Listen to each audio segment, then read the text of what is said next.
I'm now in the third bedroom at Carrington House, which has become my design studio.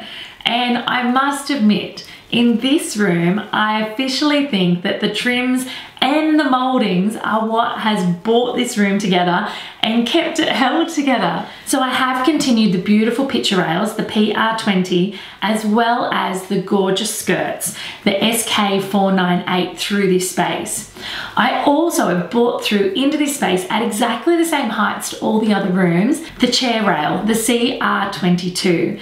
But what I've done in here is I've flipped it. I've used the skirts and the chair rails to give me a beautiful space to put in some gorgeous grass cloth wallpaper. But that's not the only place that Intrim mouldings shone in this room.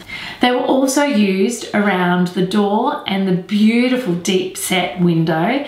And the piece de resistance for me in here was how we were able to adapt and use the chair and the picture rails to create crown mouldings and create finishings to really integrate the IKEA hack cabinetry wall. Without doubt, not only for their standalone beauty, but for their adaptability, I love the way this has helped integrate this entire space.